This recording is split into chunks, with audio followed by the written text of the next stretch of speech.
can you hear us now?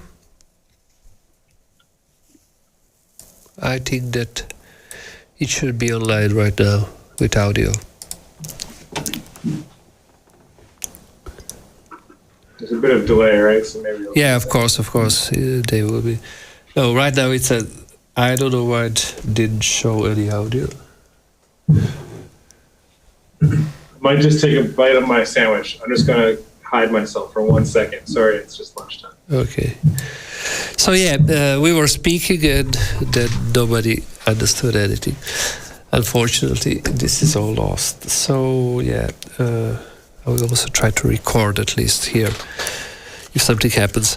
Sorry guys, I was doing some new like implementing some new mixers, video mixers here, and something probably went crazy. I think that, yeah. Okay, they can hear us. Okay, perfect. Yeah, sweet. So, as I said, and nobody heard. Sorry, guys. Nathan Thomas is is a person that I know on Twitter, and we started chatting, and then we made a few Zoom calls, and then I found out that he's a really kind guy and a really nice person, and that he thinks almost, like he's a kindred spirit. So he has nice views on the industry, on his work, and he's really passionate about his work. If you don't know Nathan, he's also a person that while he's working at Unity, he's doing also his own animations. If I remember well, you started doing this kind of short animations for your kid. Mm-hmm. Yeah, I can give you the whole history if you're interested. So let's tell something about you. Sure. Well, hey guys.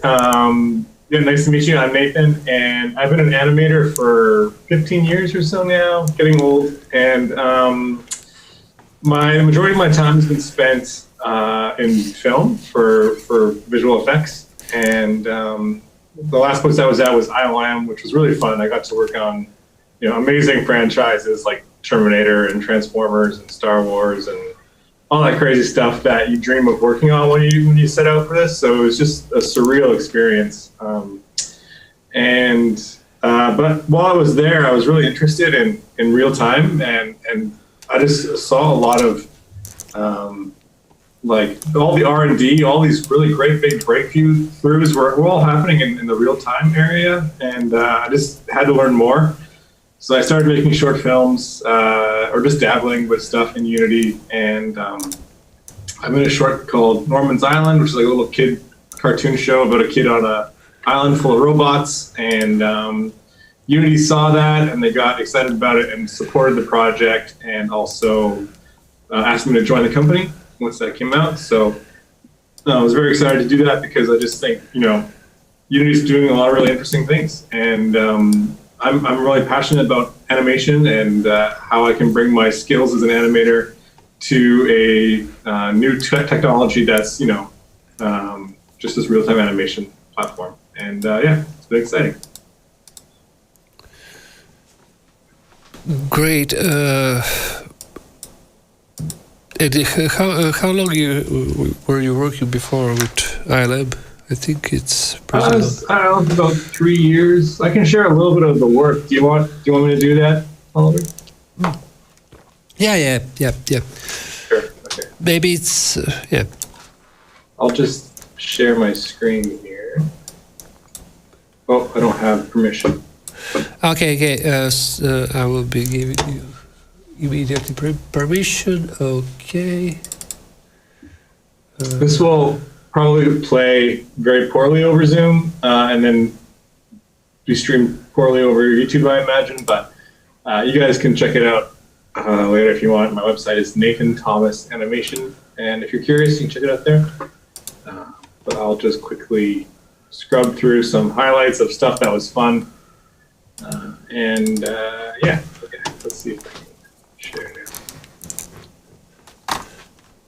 There we go. Is that coming through okay, Oliver? Yeah. Cool. I'll just, like I said, click through some of the shots that were fun. Like, I worked on the last Star Wars movie for like, I don't know, 4 months or so, which is really fun because I always want to work on a Star Wars movie, but I came on at the very tail end, so all the cool stuff is done already, but I did manage to get one cool shot, and I was very happy to get the shot of an X-Wing and all these crazy, awesome Star Destroyers, which is kind of fun. I must say that this was one of my favorite shots in the movie. Yeah. Oh, really? Yeah. Oh, that's so kind. It was so fun because I kind of had, I don't want to say free reign to do like the shot design, like camera angles and all that kind of stuff, but I didn't really know like what it was going to be, and it changed so many times, and I got to play around and try so many different versions. Like the shot itself is very simple. There's not a lot of complicated animation in there, but what was fun was like figuring out the camera angles and telling the story and you know, presenting, you know, the daunting sort of scope of the foe that Rey was up against. I think this lens is like a 2,000 millimeter lens or something like that, all right? And then Transformers, this Bumblebee movie, which is the latest Transformers movie, is really fun. This was my first project at ILM, and it was just a really great experience because you get to play with these characters that are so like well known, and so like the animation rigs are really intricate, and there's lots of stuff going on. It was just really fun to kind of sink your teeth into that. It was this shot was a fun challenge because it's like, how do you have these guys fighting? Like this guy's so much taller than Bumblebee, and we had to kind of do a lot of planning and scoping all that kind of stuff out. Yeah, one of the things that I'm always trying to explain to people, correct me if I'm wrong in this, like when you're doing some kind of shots that are difficult to work, then you are mostly trying to make illusion like that this is happening. You are actually, I think so that this was also the case. Like you aren't really doing real physics or real movements. Sometimes, you know, like in real fights, you have a person and you are hitting it from here, not directly. Right. So I think that this applies mostly also on animation. At least I'm always working from this perspective. Yeah, I think it's a matter of what looks right to the shot, like for the shot. Like there's so many times where we look at reference of nature or like a dog jumping into the water strange or whatever, and we would say stuff like, if I animated this exactly how it looks from a captured camera, it would look wrong. You know what I mean? So a lot of times we cheat the physics just to make sure it looks right, which is a weird thing to say, but sometimes things, no matter how realistic, can look wrong for the shot. So it's a fun kind of dynamic to play with that. Yeah, this is why I was asking this is because most people that are approaching Unity for movie making, they also come from a game design perspective. In game design perspective, you have this thing that you have to like you have interaction, and it has to look good from all angles. But it will never look perfect, you know, like while in the movie you are always faking, and this is something that I think that is important. Also, like what you said before, like you are using a 2,000 millimeter camera, you know.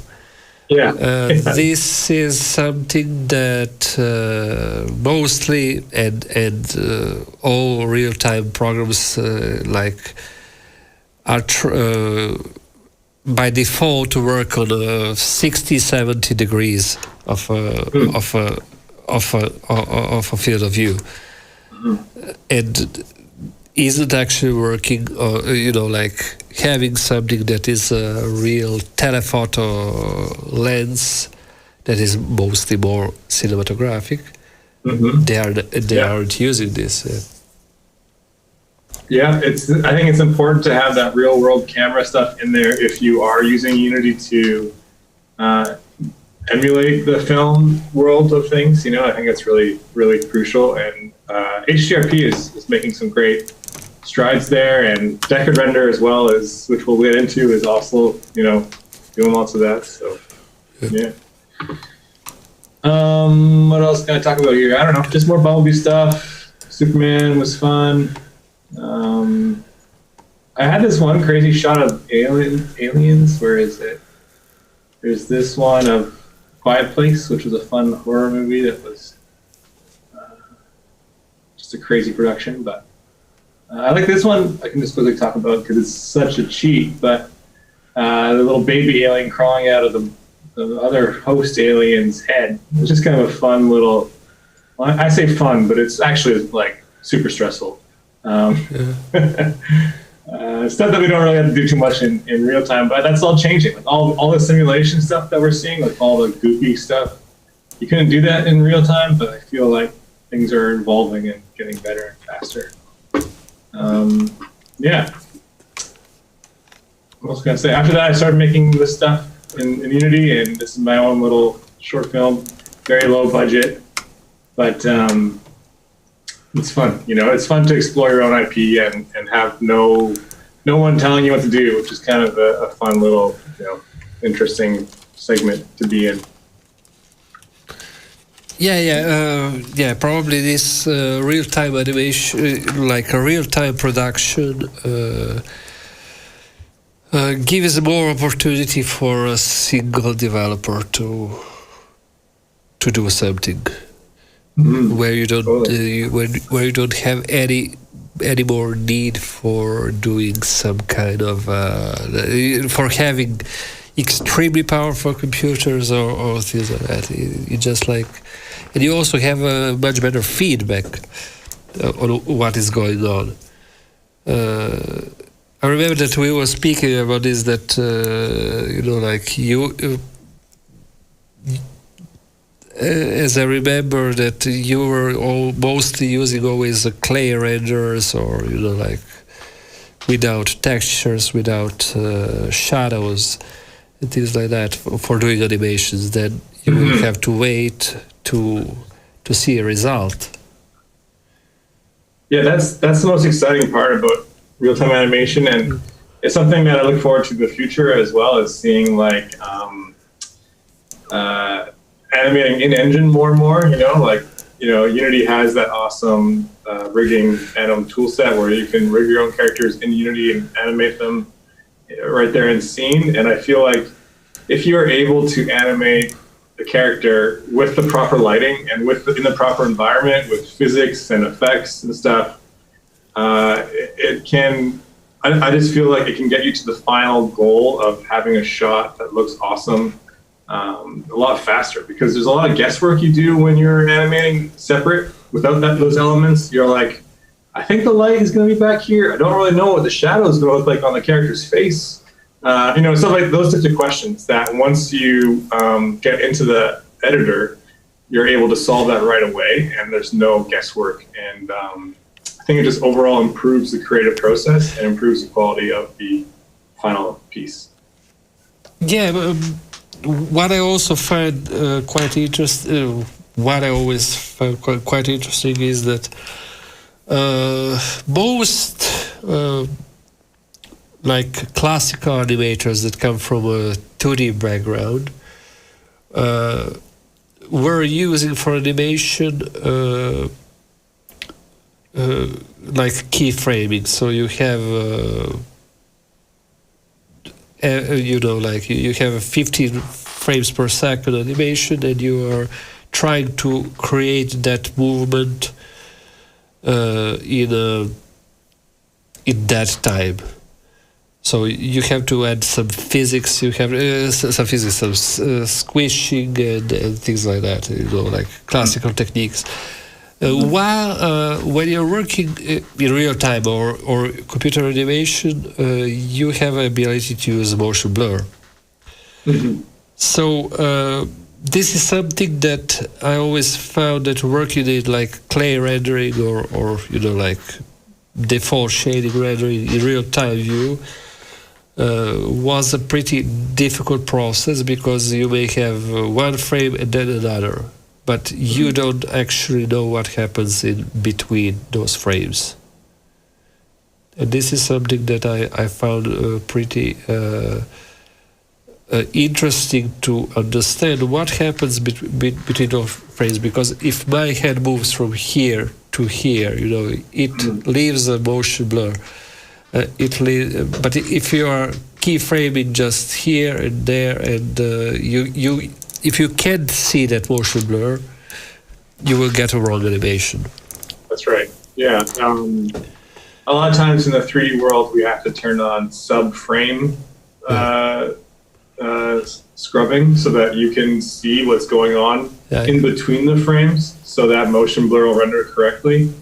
But yeah, having motion blur and working with it within those contexts of knowing what the motion blur is going to look like, I think is a super powerful tool. Because a lot of times, like when you're outside of the real-time environment, you will animate it, nothing with motion blur, send it off, and then the lighting and comp guys are like, this motion blur looks really bad, you gotta fix it. And then it takes me time to scrub it and figure out what's going on wrong. And so if you're able to solve those problems beforehand or while you're animating, it can really save a lot of time. Yeah, and also like things like lighting can hide many things, but it also can accentuate some problems. So if lighting can be done in the same moment as real time, you can fix many things also in animation. For example, like, okay, I don't want this to be seen so much, like. And even like animation. I always found that. That's why I like real-time graphics, because I found that it doesn't depend on too many people working on the same project. So you can always you aren't anymore part of a factory, like where every part of that factory counts, but you are doing everything by yourself. So you have a control also to correct, for example, some movements, or to even like simple thing, like a person jumping. Okay, so if a camera move is wrong in this thing, it can look fake. Yeah. So you have to compensate for some things in animation, also with the camera. Yeah. But if you have one person that is working on a camera and another person that is working on an animation, and then you have to wait that everything is rendered, you have a really slow process. It's not like on a set, because when you are working with real persons, you can see immediately if this works or doesn't. When you are to work in real time, computer graphics in real time, then you actually can't do any, you can't adjust the things. Yeah, totally. I just noticed that Imagination Rabbit had a good question. He said, or they said, how much of Nathan's workflow for Unity animation involves importing from outside Unity, Alembic, etc.? Yeah. So that's a big part of it as well. I don't use any Alembics just because they're very heavy in terms of file size and stuff. Okay. But I do use FBXs from Maya. So like the animation and the rig and the character, it's all done still in Maya. And I export that and import it in. But you are actually importing FBX, yeah. Yeah. So. Yeah. Yeah. Okay. Unfortunately, the rigs they're just, I mean, not unfortunately, the rigs are game rigs, so they're joint-based, blend shape-based animation rigs. Okay. And so they're super lightweight and can be transferred back and forth easily. Great. Yeah, in fact, Alembic has one of the problems that why I'm, for example, not using, because it has a big file sizes, and then if you're doing some kind of animation, it all depends what kind of animation. But if you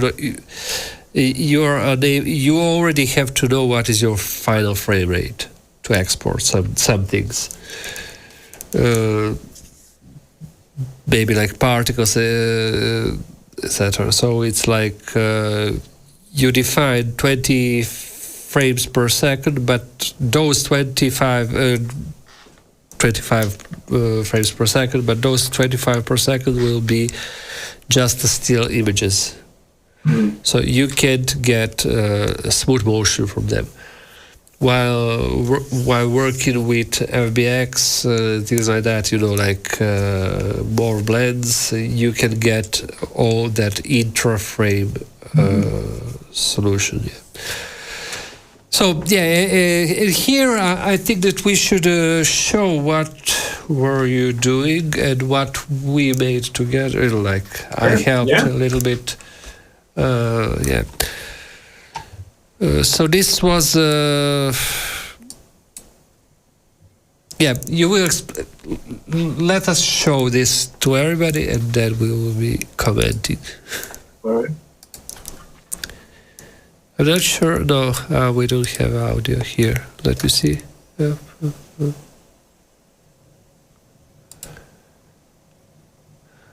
unfortunately, we don't have audio. That's all right.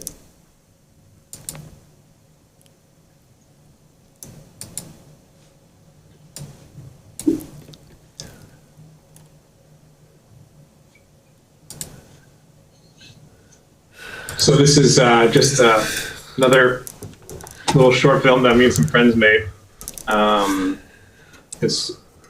would love to make a cartoon or something out of it. So we're just going to explore that over the next year and just kind of see in my free time if we're able to make a longer version of that, do a proof of concept kind of trailer for what the show could be. So lots of people helped out, did little bits and pieces. My friend Brad modeled the main characters. My other friend Steven Schmuley from Unity did lots of help on this, like all the particles and some of the materials and shaders and a little bit of the lighting, and he did lots of heavy lifting on it. And I wore a lot of hats, like animating, directing. I did the main lighting for the environment and layout and all that fun stuff. So a lot of people lent a lot of free time, and I think they all did an awesome job. Oliver even reached in and set it up for Deckard Render, which I'm sure we'll go over. And I think it looks amazing. Deckard Render is so cool. I can't wait to learn more about it. Yeah, here is a scene that I've. Let me just switch to this one. Okay. Yeah, so we have here a scene that we use. A how it's called, a system for sharing files between us. I don't know. Yeah, we used Plastic, which is a repository system that Unity owns, and so it allows us to sync projects between multiple people, which is, I found it fairly straightforward and easy. How did you find it, Oliver? Yeah. It was really mostly easy. Yeah, it was easy. Much more easy than, for example, with GitHub or things like that. Yeah. I'm not a GitHub user, so I find it very fun. GitHub is more for code. This is, I think, much more optimized for assets, and as how this project was mostly, we have tons of assets. It's something like 8 gigabyte project, so it'll really much less of a code, so it didn't have any sense to use a GitHub or something like that. And yeah, so we can.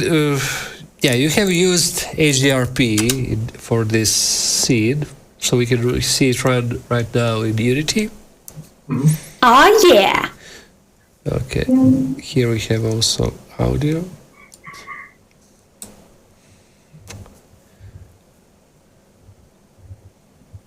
So this is that's a nice number.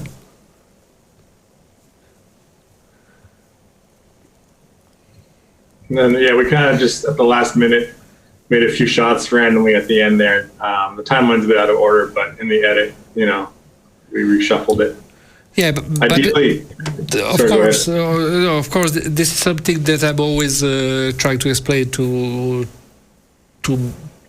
everybody that watches here. Like in animation, in things like that, you have to. You don't have to do editing here in Unity. Mm-hmm. This could be something that maybe works or doesn't, but you mostly want to do some shots and then send them to editing, because in editing you want to make them longer, shorter, or do like last part that has been done is audio. So but you always want to work, that everything works well with audio. And here you did a correct thing, like just sing things that are spoken, and eventually you could do some sound effects, like if you want to have them on a. But yes, this is correct way to do. So it's yeah. I mean, ideally, I think moving forward, it would be really, really powerful if we do all the editing and all the sound design, or some, at least a little bit of it in Unity. I feel like the tools are there for us to leverage them, and if you can't do the final edit, at least to have a very close approximation of the edit in Unity, because it just really, like, when I'm animating, a lot of times you got to think of the continuity between shots, and when you're outside of the edit, it's kind of actually annoying for individual artists to like piece together other artists' work on other shots and kind of see how does this all fit in together.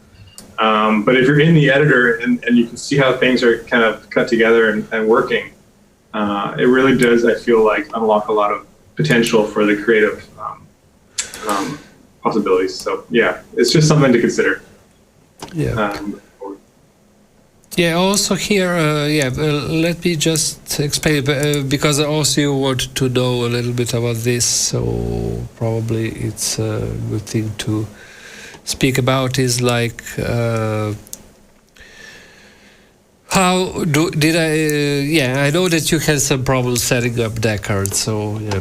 This is it's not that I had problems. It was more like I was juggling a lot of different things at the same time, and I I don't know if I have the room in my brain to figure out how to render shots at Deckard. It's not like it was not intuitive. It's just that my brain is very small. I can only hold so many tasks at once, and so we reached out. Okay. There was one thing that, for example, was I remember that I said to you that you were initially working at NTSC. Something like 33 frames. No, I was working at 23.97, and then we switched to 24. Yeah, then we switched to 24 because, as I said, Unity's own system that captures like frames that I'm using, it's like default. It is based on integers, so you don't have a possibility to do point something, and this when you do point something, you can you're adding imperfections in your animation. So if you want to deploy to something like 23.97, how it was, then you have probably to just compile it, like just compress it with that frame rate by using original frame rate. And this isn't something that should be a problem for for production. It could be a problem if you're doing something that is like 1 hour long and then you lost a sync with audio, but actually it isn't. So another thing is that's why I'm saying sometimes when you don't have a perfect previewing with all interframes, and this means like correct motion blur, you maybe get something like where you can see these effects while rendering with Decker that actually samples the image 300 times for each motion blur. Something that you can see in one frame actually disappears completely in a Decker render. So this is one of the things. Otherwise, there isn't any. I can show you here, for example. Like, let me search some frame where we can see on the screen. Here we can see on the screen that okay, in the screen we can see that there is some kind of distortion, but on the final image you can see it almost. And this is something that can be actually used for correct, like making that effect that you wanted, like a heat effect. It will actually simulate correctly that heat effect. It can simulate, but maybe it's too subtle. So you should probably drop it. Like create even more as exaggerated this effect. Other than that, here we didn't use any advanced features of a Deckard. For example, like lighting, but here we're using HDRP rendering, so all lights are set up, I think, accordingly. But there are a few things that could be achieved with Decker render that otherwise could be complicated. That right now maybe are too resource intensive. I don't know if for example, like having area lights is resource intensive when using with HDRP. When using Deckard,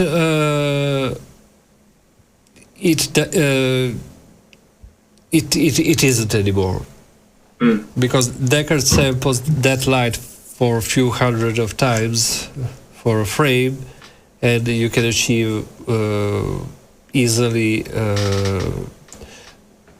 area light that that works like in HDRP or even better.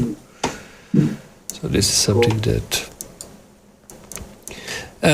Also, one of my critiques on this scene probably critiques. It's like critique away. I would make this sky look much bluer, just to create a little bit of contrast. Yeah, I agree. I feel like the lighting, I went too hard with the kind of goldeny hues and everything. Kind of, you lose that contrast a little bit. But for the actual short, don't worry, Oliver, we'll get you in there. You can do whatever you want. I didn't want to change it, but By the way, did you know that this thing, I noticed one thing incredible here, and I don't know from where it comes. I will show you here. This Can you share your screen? Sorry, I just see it underneath your image. Oh, sorry. Okay, okay. Orion elevator, planetary lift. Oh, yeah. Yeah. Did you know that I made animation about planetary lift few years ago? No, you didn't. No. This is just from an asset pack. That's just from so I didn't design that. Then probably somebody copied my it was done for Neon Challenge. For Neon Challenge, Unity. Yes, sorry. I have just to find it. Yeah. Unity, Oliver's Parities. I can answer some questions while we search. One person says, Rick says, when using timeline, how do you animate a character on a trajectory under the speed of their root motion animation? How do you work with modding IK placements? That's more like gameplay stuff that I don't really concern myself too much about. With this type of work, I will animate the character walking properly in Maya, like actually properly forward with no root motion or anything. If I need to adjust it, I would just add an offset track in timeline and just try and tweak it. Just to answer that question quickly. Yeah, this is an interesting question. Yeah, I'm also finding myself sometimes, but like much easier to work in timeline than like changing something. Was there any other questions? Thoughts on timeline versus slate sequencer versus other tools? I don't know what slate sequencer is. Do you know what that is? Yeah, it's another sequencer like timeline, but okay. Yeah, why I have tried it, and I have also implemented for Deckard like some kind of support. But the problem is with it that. Like why I like to use timeline because I know that it's mostly compatible with. It can be more compatible with all systems in Unity, and like using third-party things can be. Okay, yeah, I will show you this by animation that I did. Wait a second. I think that I'm here on okay. Trade line, okay, something like this. Okay, and you will see that. Nice. Yeah, this was long before Deckard.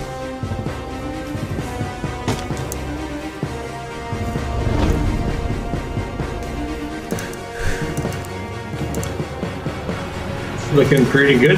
This is still Unity? Yeah, Unity standard standard Unity. Yeah, that's a cool interior shot. I like that. Nice. This is using your cityscape builder? Yeah. Cool. And you will see right now what is going on here, why I said this thing. Okay, stop here. It is similar, isn't it? So...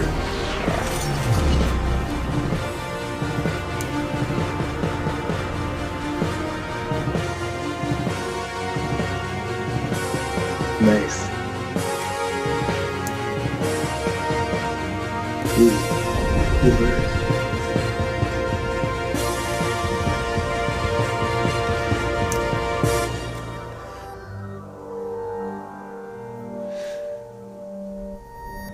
Yeah, I should re-render this thing in a Yeah, you should. I think it's pretty cool, man. Nice stuff. And also fix some animation issues because at that time I was like working. This was a contest on Unity. Unity Neon Challenge. I never won, of course, because I didn't have any neons. Okay, never mind. That's awesome. but it was like everybody had to use just assets from Asset Store and Cinemachine for animating. At that time, I really didn't know really well how to use Cinemachine. So yeah. Yeah. I find I know just enough to establish the shots that I want. I know there's lots you can do with it, and it's an awesome tool. But I'm just like, I just want the simplest version. Yeah, it's an awesome tool, but for, as I said, like animation, when you have to treat, like camera as a part of animation, it becomes a little bit, like too difficult. Not too difficult. It doesn't have predictive motion. So yeah, it's a perfect tool for real-time animation. So for VR, for things like that, for gaming. I'm also using it right now for my chroma keyer. As cool. It can absolutely, I can use it for like to doing some nice shots in automatic, because as I work in chroma keyer, I always I have added this type of figure tracking, so that it can always track your face and things like that. So for this, it's a perfect tool.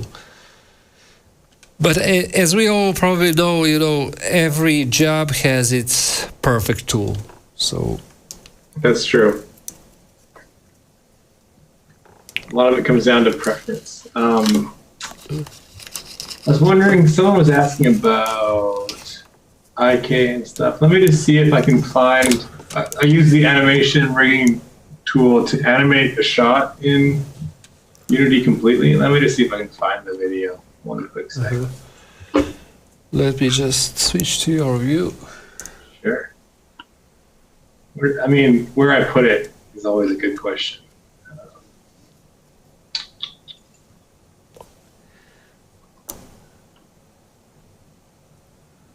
Sorry, I should have found it before I started talking.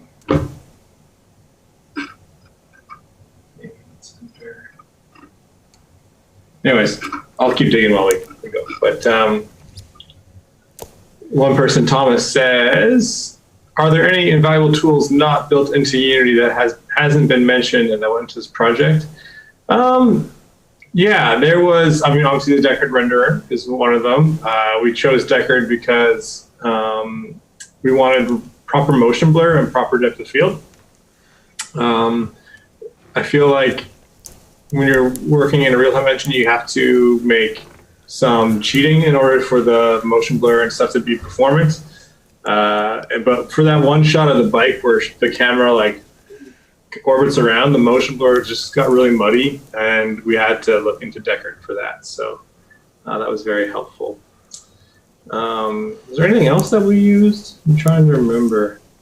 I don't think so. It's pretty much built in Unity. HDRP, there's one HDRP tutorial that I watched for lighting, which was very helpful. It's like an hour and a half long, so definitely check that out.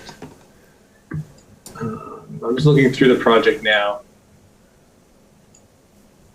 We got Cinemachine, Deckard. I think that's pretty much it. Yeah, it's a pretty. Of course, you have used some third-party assets, of course. Yeah, third-party assets mainly, just because budget, right? Like, I would love to properly model each building, but I don't have time or money for it. I could tell you, like for independent production, having something like Asset Store or any other system that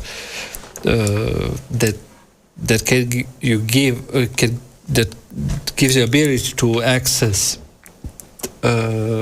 any kind of assets is incredible. Many of my projects wouldn't be possible. Totally. It's just, I don't know. Like, I don't really care what the trees in my scene look like. I just need trees. I can either like, you know, spend a couple hours modeling a bunch of trees, or I can spend $20 and buy a pack full of trees. You know, and to me, it's a no-brainer. So the asset store is a huge, huge help for these types of projects. And it also gives to many, you know, like to many developers, give us a sense like, for example, I made my seascape just because I needed a good configurable asset for my backgrounds, like when I was working in the event industry, and they were always asking cities. You know. And I didn't have any city, so I've made this this procedural city system that can, you know, like that can be customized all the time. And then afterwards, like I've made this for myself, and then I think, okay, but how much time I spent onto this? Okay, then maybe my client didn't pay for, you know, can't appreciate this thing or doesn't need it. So I can tell, okay, but somebody else might need it. So I can invest some time and sell it, and then get some other foundings for the system. Like, and sorry, there is a question that I should just clarify. Okay. Rick says, to recap, all animations are imported as baked assets and merely placed around Unity as desired. And then another user said that I use the animation rigging package on top. For this, I have used the animation rigging package on top of a lot of things, but for this one, it was mostly baked assets that I brought in and just positioned. So, yeah. Okay. But if there is anything I need to tweak, like that's what the animation rigging package is great for, tweaking a head or whatever. I was looking for a video that had me animating a whole shot using that package, which is pretty cool. But yeah, let me see here. Okay, so this person, yeah, it's simple. So we have here, yeah, you made it, everything is one person, a jet, yeah, I think, or no. Sorry, I'm not showing you a screen, okay. Here we have this, she's a part of an asset, yeah, mesh group, okay, yeah, so this is a skeleton group is there. And you have all imported Woody bike test or Woody move all, yeah. There's so it's a bit of a hack because we animated her in Maya. I was unsure how far to make her travel in Z space for the speed to feel really fast. It's one thing that I didn't have a set when I was animating Maya. I didn't know the environment, so I just had her kind of just going back and forth. I can bring up Maya and show you. Yeah. So she's not actually translating in Z. She's just going like in one spot. And then in Unity, I put all that stuff under a group and then animated that group going forward in Z, just so I had that right sense of speed without tweaking animation so much. Yeah, here I can tell you one thing. For example, if you look at this scene, you will see how much this is really pretty detailed. It's incredibly detailed, you know, like perfect. Then we have some much details also here, okay? And this is something that I always want to... but when we look at animation, final animation, let me switch to that one. It should be here. Let me search it. Okay, so... where it is? Oh my God. Okay. You can see that actually you can't see any of that detail. Yeah, just because of motion blur, it's going so fast, or yeah. So this is something always to account For this reason, I'm usually, for example, usually trying to, when I make animation, something like that, I just place my placeholders like biggest elements, and then only doing fine tuning, like adding some small details, because in this way, I know where they should go. Yeah, that's a good way of just blocking out your biggest assets first. Biggest pieces. You always work big to small, right? Yeah. Based on the movement, because when something is moving fast, then you really don't have any need to to detail it into infinity. Yeah, I can show, it's sad because Steven, one of the buddies who helped out on this, he modeled so many cool little custom signs. I'll just show real quick.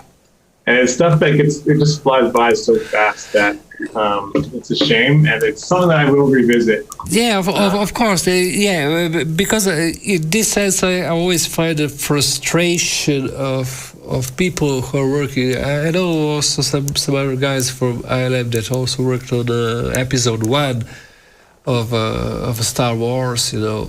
And they have modeled everything in NURBS.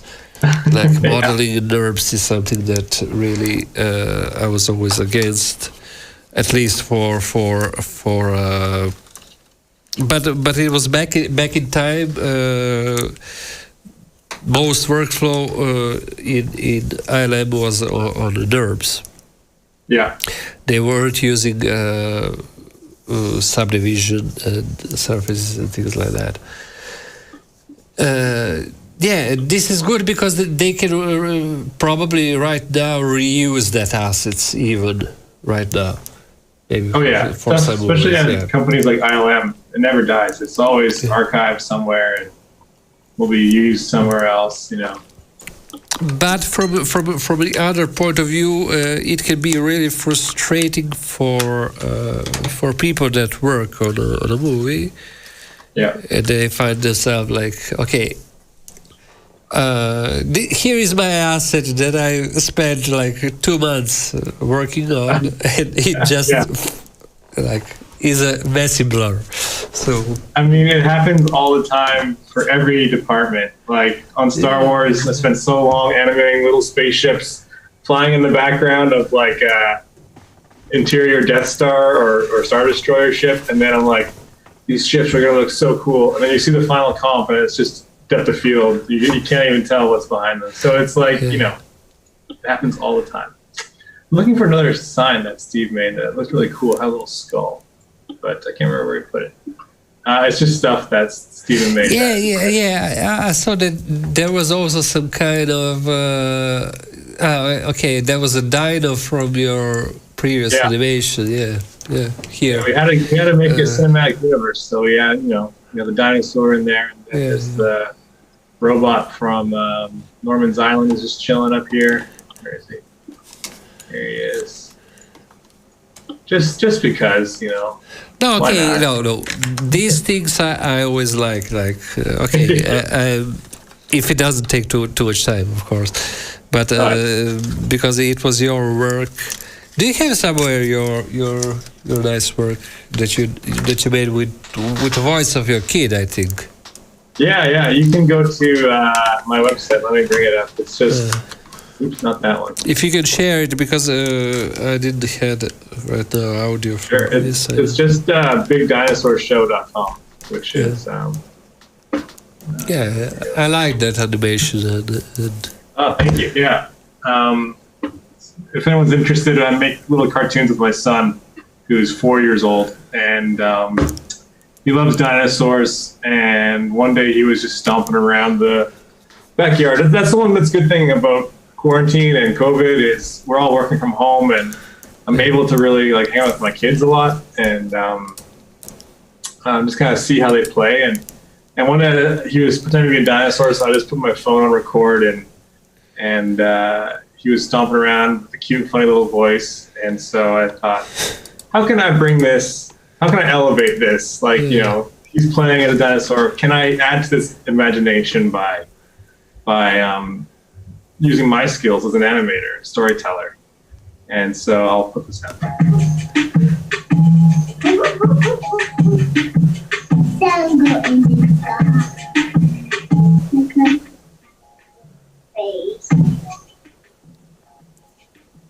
So it's about a dinosaur and his little friend that's a cockroach, and the cockroach starts floating away in this episode, and it's just like I don't know.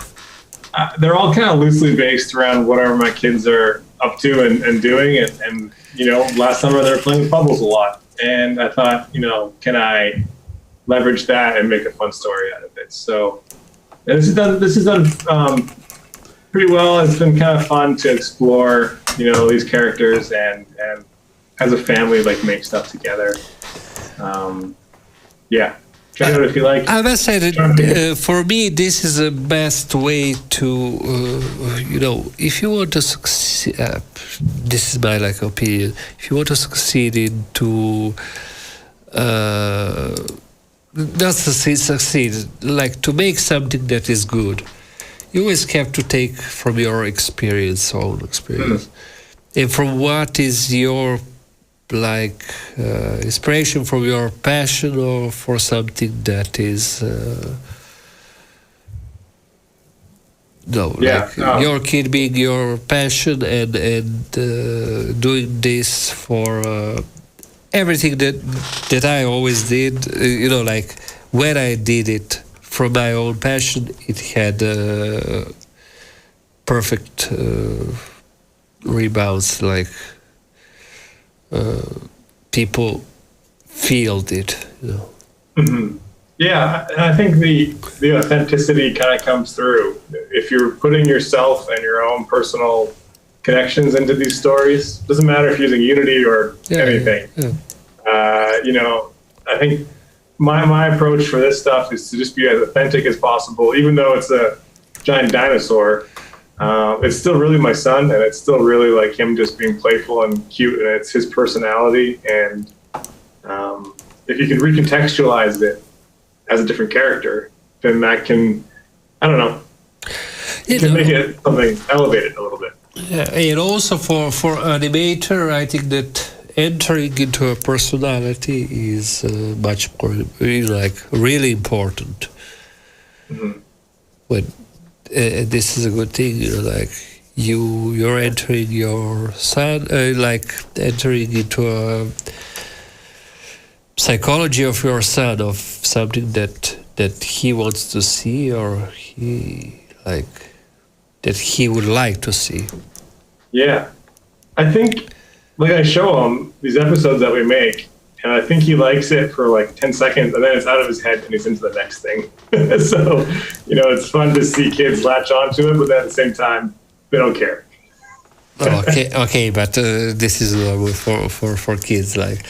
But I saw that, you know, like many persons liked it really much, and I also, you know, like I liked it. I liked it more than some how to say, Pixar animations that maybe are too exaggerated, you know. To me, this felt like sincere thing. Well, that's very kind of you. Thank you. Not over exaggerated. Yeah. So there's a couple of these things out there that are like naturalistic voices with animation. Like there's the Aardman, what's it called, Creature Comforts, where they like have kids recorded and they're like voicing a little seagull or something. And okay. It's just cute, man, because kids will say so much random weird stuff, and you can't plan that, and you can't write it and script it. It's just got to come straight from a kid's brain, and that's what I love about it. So. But how did you do this? Like you were recording voice before and then animating, or? Yeah. Great. It's kind of a hybrid. Like when I first started, it was just I hit record, and I had like an hour worth of audio to scrub through and see if my kids said anything funny. And I thought, how can I animate to that? Yeah. But now it's like, okay, I'll observe them doing something, and then I'll try and write an episode around it, and then get them to record voices here and there wherever I need, or record them while they're playing. So it's kind of a little bit of improv, a little bit of pre-recorded stuff that's kind of hybrid. But yeah, it's a weird approach for sure. Great. Let me see questions if we have something. Sure. Ricky, just okay. Breaking the assumption that kid ruins careers. Okay. Maybe still right. Yeah. This is my friend. Yeah, of course. He was just joking. Yeah. Okay, that's why it's so important to use it. The motion protocol are there from the beginning after blocking out. Yeah, there was one question that was good. That was let me just check. Good practices create blend animations for facial mocap.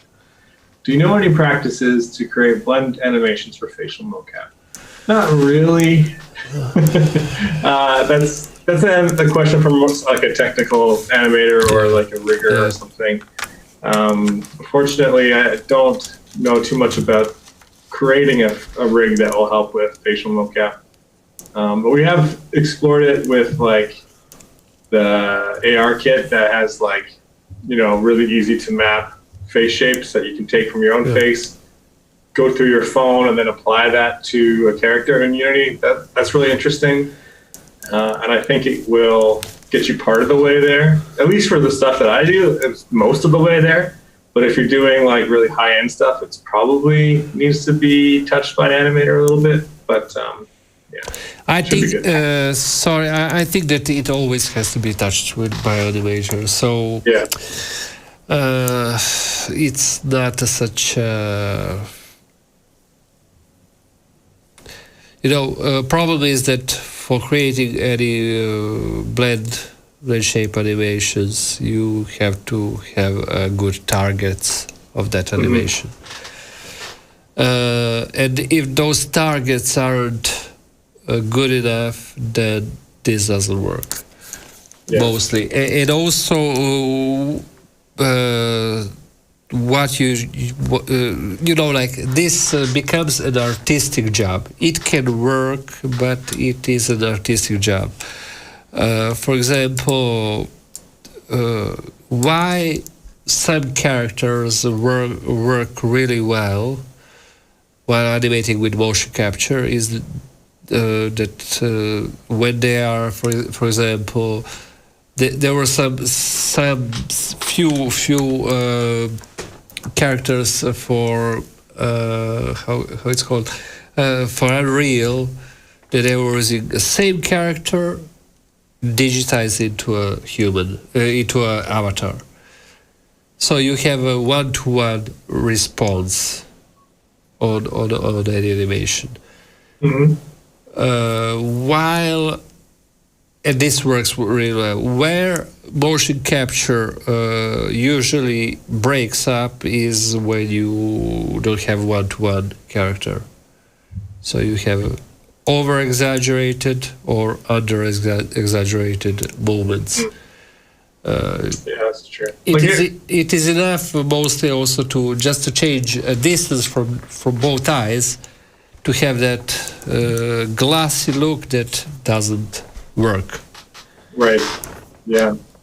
It's interesting. I think it's getting a lot better. Like when I spoke to people who worked on the Planet of the Apes films, at Weta, from my understanding, the mocap they put on there is pretty much the performance. There's always going to be tweaks and stuff, but for the most part, like the performance is so one-to-one onto the apes character model. It works quite well. Yeah. But yeah, there is always like shots that are hand animated from scratch to make it look like mocap. That's always right in there. There's always a blend of the two, so it's definitely getting better.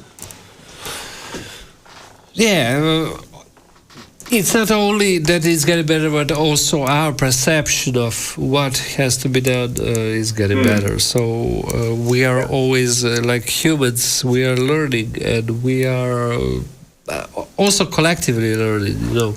Something that maybe 20 years ago looked like hyper-realistic to many people today won't look like that. Yeah. Because, you know, like we have learned to see better things on the screen. Yeah, yeah. It's funny too how like who's watching has an important, like their eye is not trained the same. Like my parents, when they saw Rogue One, and they're like, how did they bring Princess Leia back? And I was like, well, that's clearly a CG Princess Leia to me. Yeah. But to the other people that are not trained, it might work just well enough. You know, it's interesting. But, one other thing, for example, is like right now we can use deep learning to enhance characters and things like that. And I did some experiments in this field, and they worked pretty well, I could say. But after working a while in this field, I can see that you know, like I can see when something is done with. yeah. I have learned to see it. You know, like it's a deep fake. I can see immediately. And because our brains are trained to understand motion of facial motion. Yeah, for sure. There is that uncanny valley that we're always fighting, right? Yeah. And we might not be able to put our finger on it, but we can always tell something's not quite right.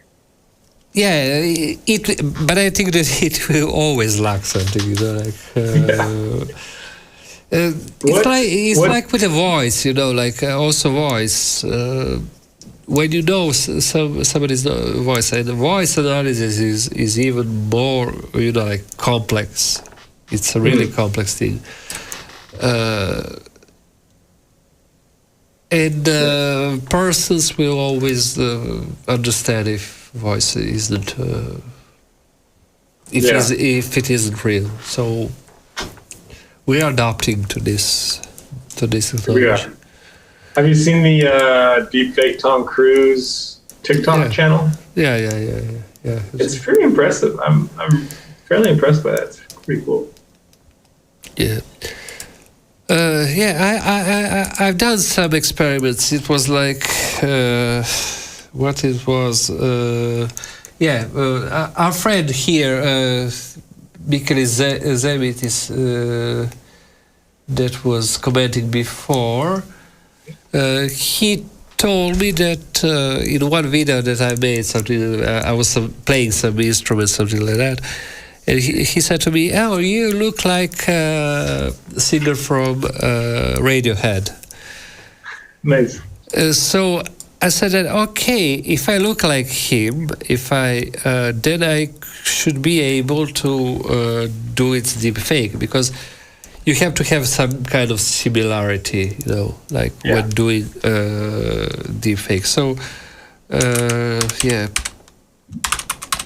Radiohead, maybe I will search it. Radiohead Oliver's.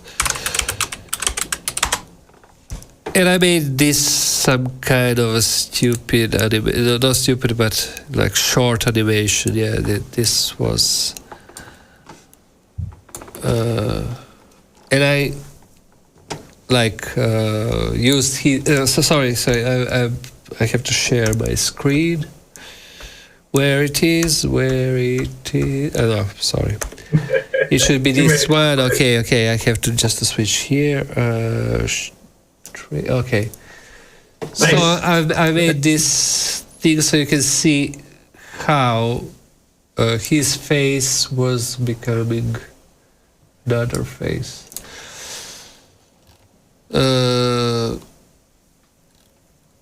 It took me one day to learn it.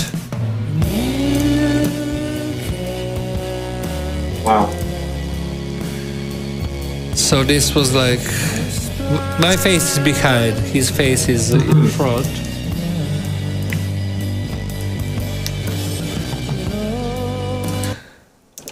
Already I knew a song, so I was singing like, and yeah, so we have here his.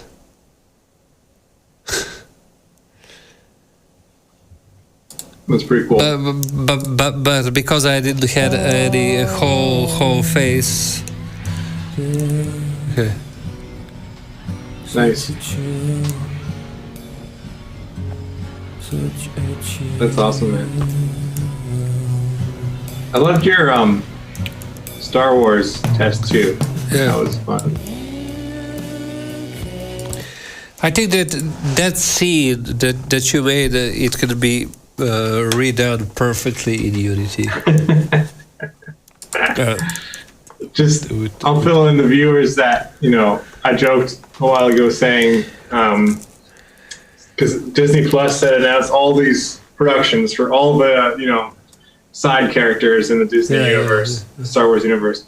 And I thought it'd be funny if, they could make a show about that stormtrooper that bonks his head on the door. And then 20 minutes later, Oliver's got a render of a stormtrooper bonking his head on the door. And what else happens to that stormtrooper? There's a whole story. Yeah. We spoke about that. I think, it was your idea. So no, it's I should start this episode by speaking about that. Probably because I stole your idea.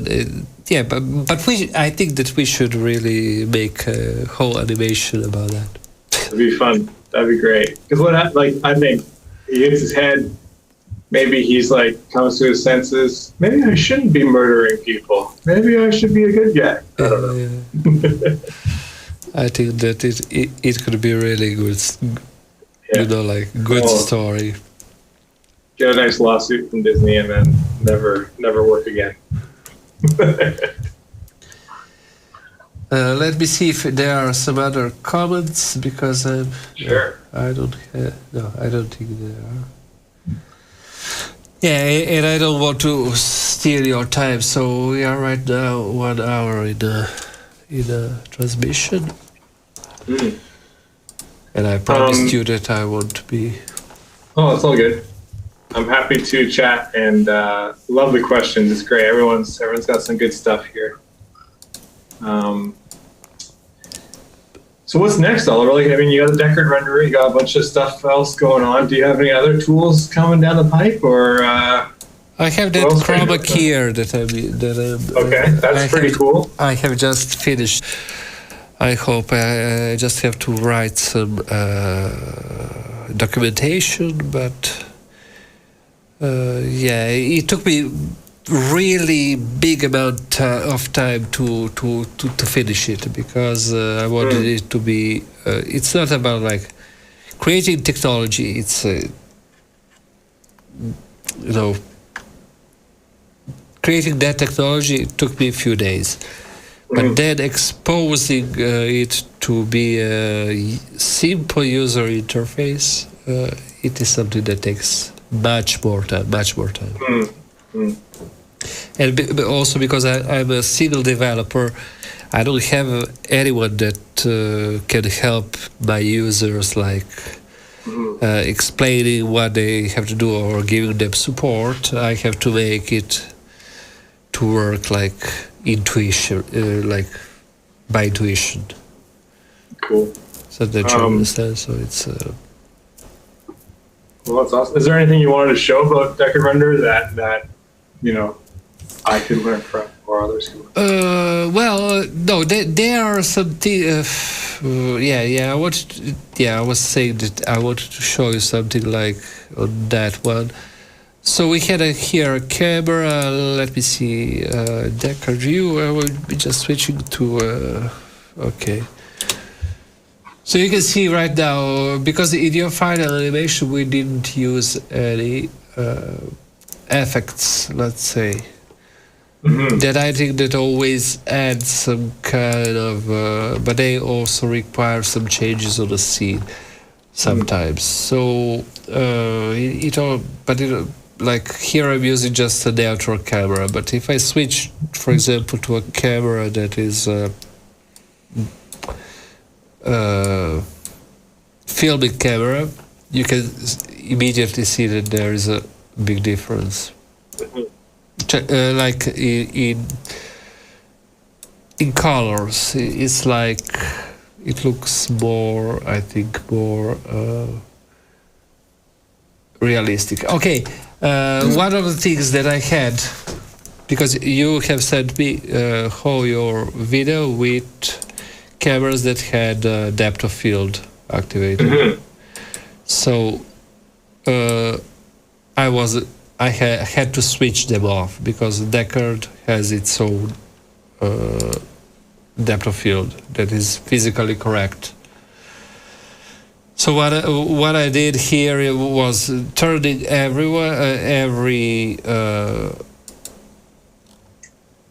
depth of field off, and then just using the one of Deckard.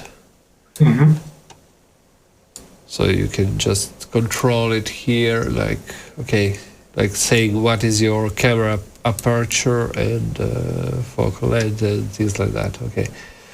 And then I wasn't going into this thing like changing sky color, but I think that if you have, if we change here this sky color into blue, it will pop up much more. Yeah, because, blue. No, looks great. And also, and then over that you can do some other things like using some. I didn't use any of these profiles because they make everything look a little bit like vintage. But this is probably something that. No, actually, there wasn't much of the things to do. It's like I'm opening. I have added to a main camera just the Deckard, and then I had to create a new track for Deckard render focus. So right. this is so you're animating the depth of field here. Yeah, just to be able to control depth of field. So it's nothing too special. Like I'm going from one scene to another, and then. That's cool. It's one thing I've always found in the past was hard to animate in Unity was the depth of field. It's easier now, but with this tool as well, it's awesome. Yeah, but the depth of field is when you have to do a pull focus. Depth of field. Sorry. Pull focus means for our friends that are listening. Pull focus means that you are changing a focus. Right now in Unity, this is something that I really want Unity to change because it isn't like intuitive. And it doesn't give any possibility to control it. Pull focus means that you have a focus that can be animated anywhere in a scene. Right now, we are defining the focus distance from a volume. But this doesn't mean like you. In that case, if you want just to change, move your camera towards person. For example, in Deckard, we have here, we have just a few possibilities, like use autofocus that will focus on every object that has a collider, or to say that you want to focus on some object's transform. So, for example, if you have a bone, facial bone, you can focus on that bone if you need.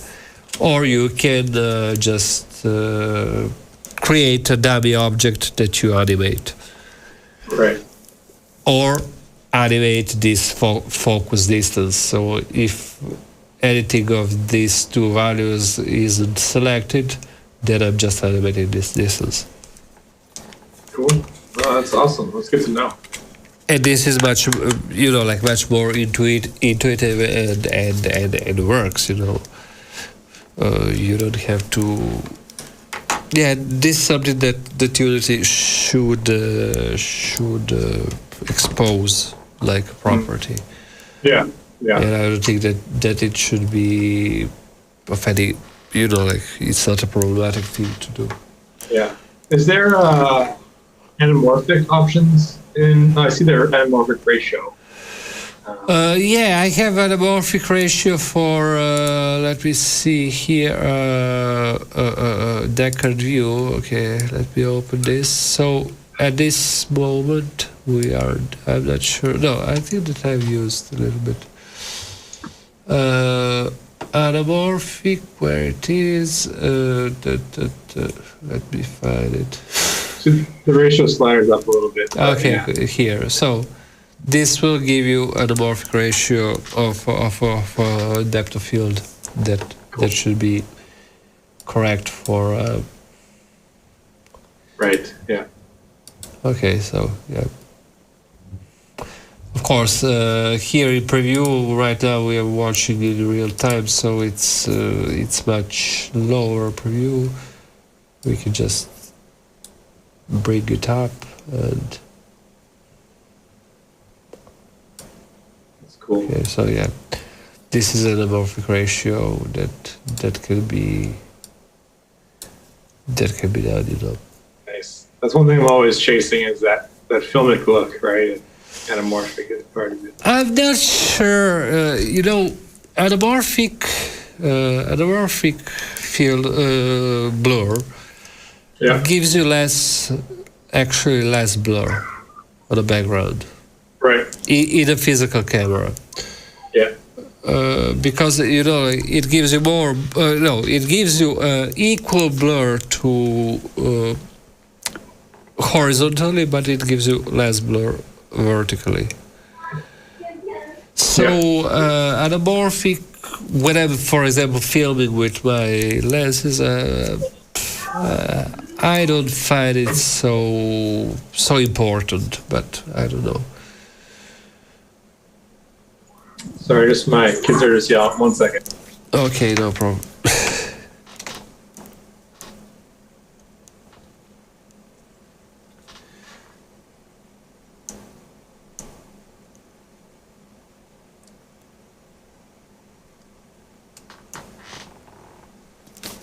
Yeah, thank you.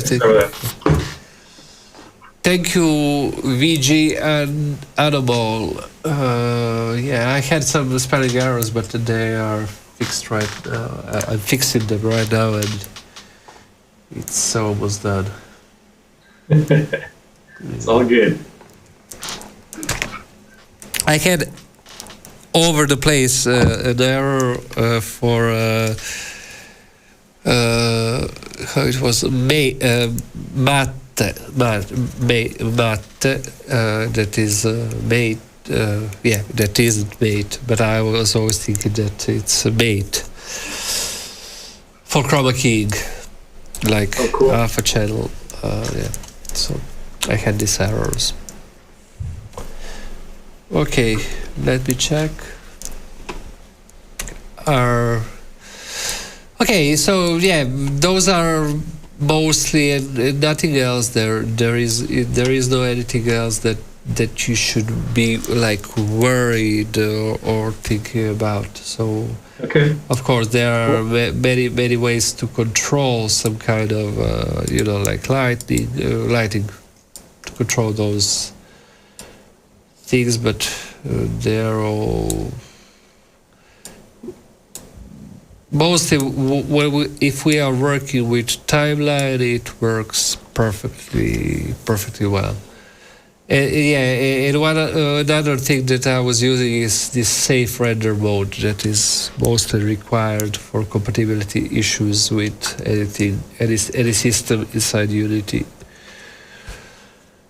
It gives you a little bit smaller rendering performance, but at the end it gives you better quality. yeah, so this is So cool, man. You're a wizard. oh no, I'm not. Yeah, no, I just want to say now on the channel so everyone can hear this. It's a huge the what you did on the short, I think, is a huge improvement, and just thank you so much for your help on everything and being so willing to collaborate. I think I really appreciate it, and let me know if I can return the favor. You know, you have me now on the record, so you can hold me to it. I'll help you if you need some animation. Even that one short you did of the car racing around the street, I was like, man, that's cool. I want to see more of that. Yeah, I'll be turning to working on that project because I have left it a little bit behind, and as I was working on the chroma key, and yeah, I have lost myself a little bit. I understand. Yeah, also we had some problems with the COVID, with actors that should done some motion captures and things like that, and yeah, even if in virtual production, COVID can be a problem. Very cool. Awesome, dude. Well, you're doing great work. I can't wait to see what you do next. It's going to be, I mean, chroma key, I can't wait to play with that. That's going to be cool. I'll put myself in this short film just walking around. I'm going to do it. Great. No, integrating animation with real persons, maybe an animation will be pretty... It's like Roger Rabbit. We'll make Roger Rabbit 2. Yeah. I have made also, for this moment, I'm making cartoon chroma key. So it's like you can just add a filter that makes a person that is chroma keyed like a cartoon character. So cool. Yeah, Cool. this is something that That's awesome. just for sake of doing. Okay, thank you, Nathan. This was really nice evening. I think that we exchanged some experiences, and Yeah.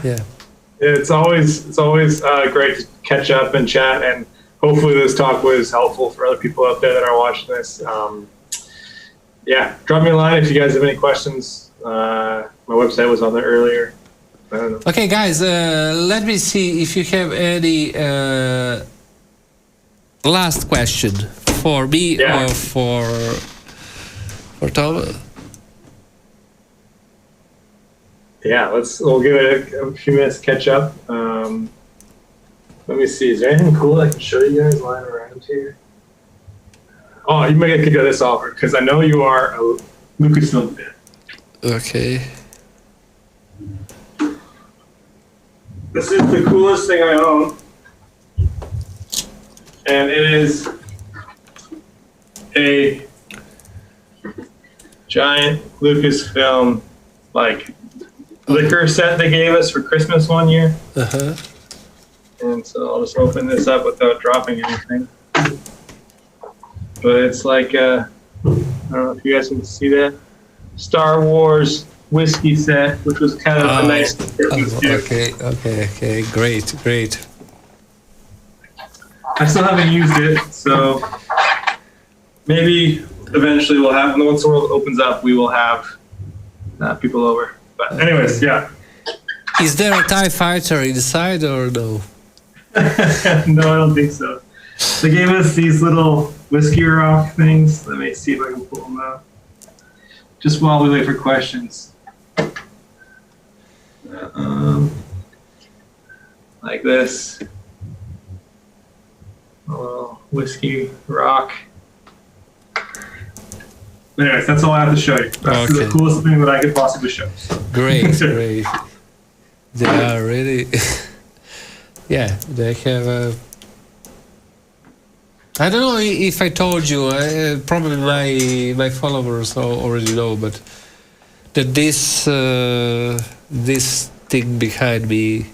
Yeah? Yeah, that this was from that star. I know. That is the coolest thing I've ever seen in my life, and I'm jealous. Okay. Yeah, it was also used by BBC for years for all live events. Nice. BBC used it until 2006. From this standpoint, because this thing was like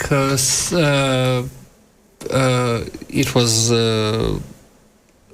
standard video format, so it's SD. No, it wasn't HD.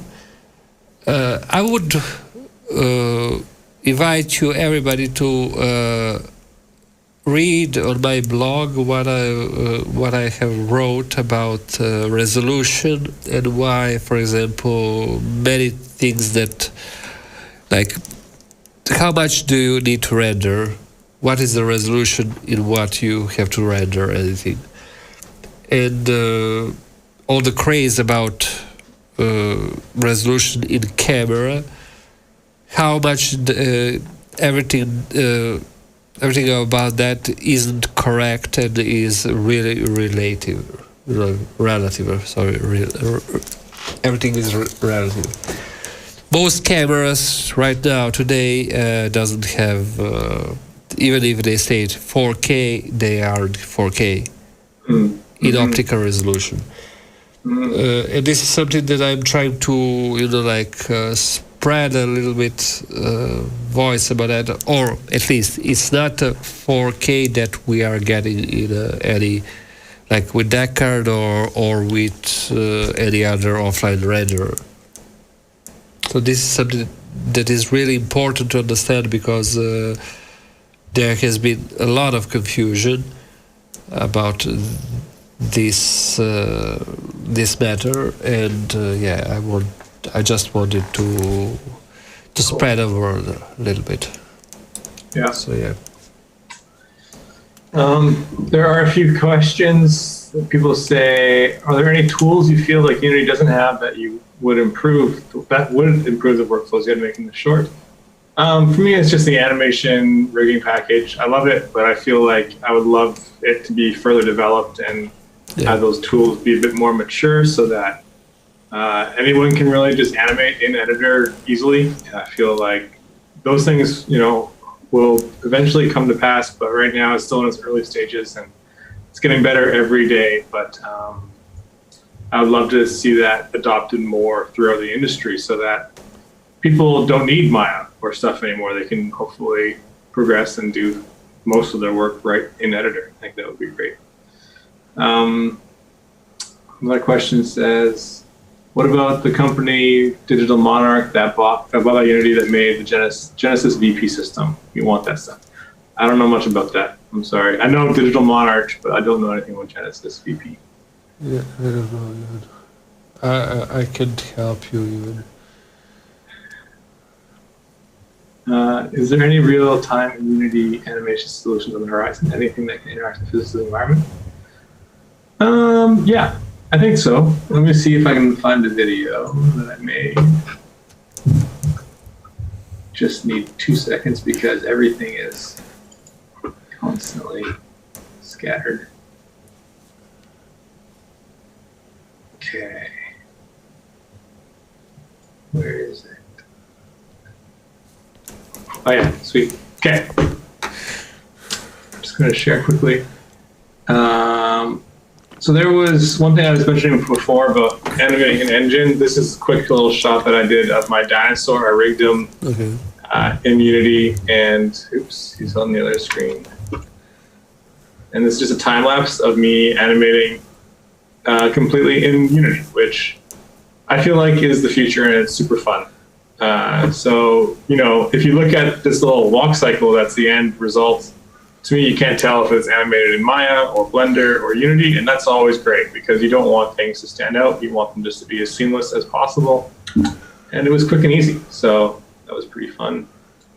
And I hope to do more of that. The other thing was about like physics and stuff, and I'm interested in that a lot as well. This is a little demo thing that I was exploring. Oops, it's playing sound. So this is a normal walk cycle with no physics applied to it. It's not the greatest animation at all, but once you apply physics to it, you get like a little bit of overlap for free, just like a little bit of things in the head and arms and stuff. And that if you're animating with these things applied, it adds a layer of life to your characters. And also there's this reactive environments thing that is very, I think, time-saving and just kind of fun to play with. Like, to animate this person being bumped by this block by hand would take a long time. Yeah. But if you can just layer in physics, secondary overlap stuff, that can save a lot of time for sure. Sorry, about this, have you used here that package, new package, how it's called?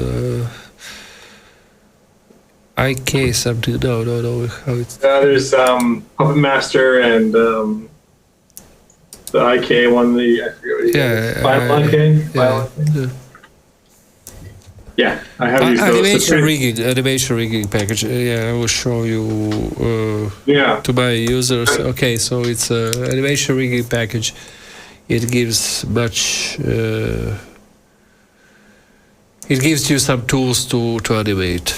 Yeah, that's what I did the dinosaur walking around in. I used the Unity's own animation rigging package.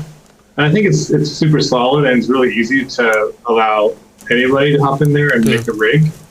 I would just like to see the tools just be a little bit more robust and have more options and stuff. But it's coming. So. Yeah, one of the things that I always I don't like. No, they are pretty complex. Unity is like working in editor without going into play and then having to go into play. I have some news like on this that I know that Unity is working hard on to giving the ability also for many tools to work without going into play. And I think that this is a really important thing because, for example, like also for my chroma key, I have spent like 40% of time just to make it available to work in a pause mode, like not pause, but to work without pressing a key button, play button. And this for animation, I think is a really important thing.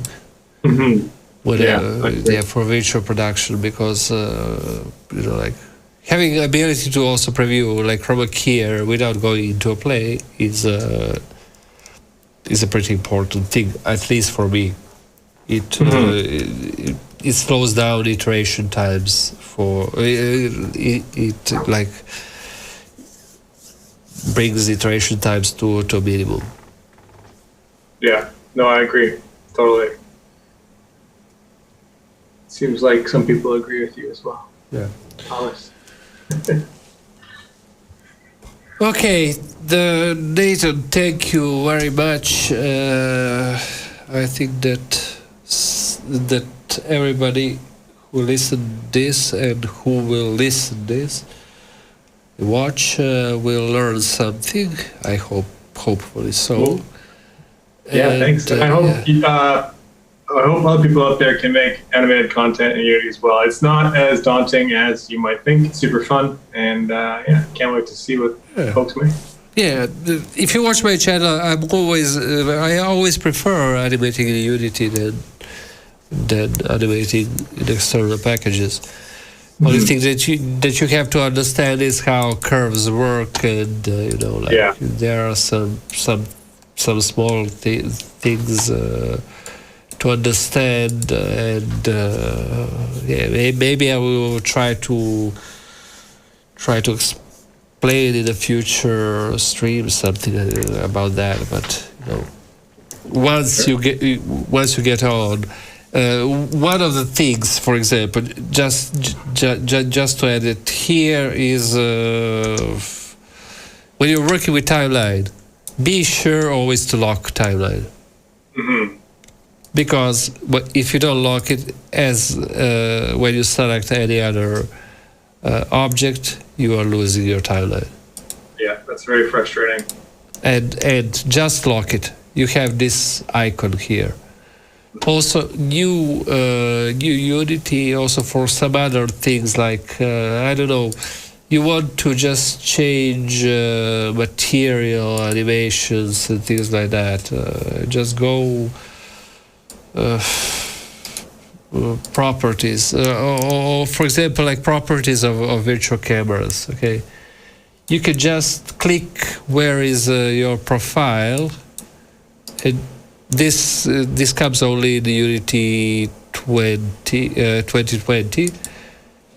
You just click this and you have your screen here, and this is really useful because in this way you can do anything, select any other object, you won't lose your profile.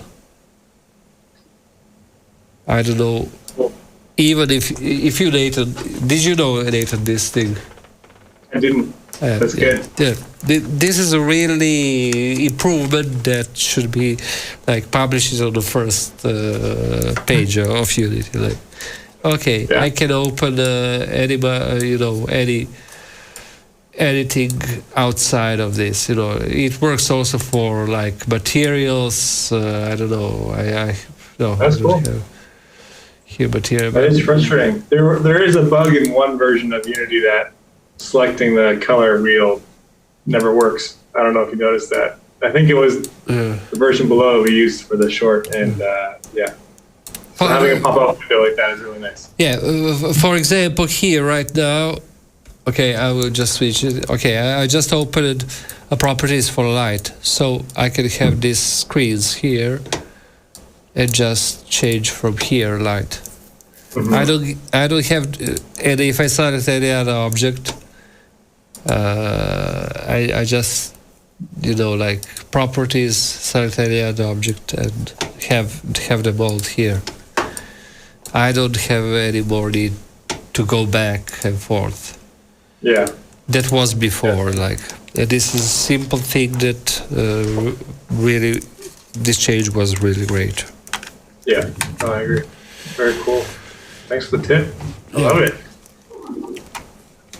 Okay, Nathan, thank you very much, and I really hope to see you soon. Yeah, man. Personally. Let's do it again. That'd be great. Yeah. Right. Thank everyone for watching. I will leave Nathan because he gave me 1 hour of his time, but right now we are stealing his time even more. Okay. So yeah, thank you, and say hello to everybody. See you guys. Thanks for tuning in. That was fun. Take it easy. Okay, bye guys. Bye. See ya.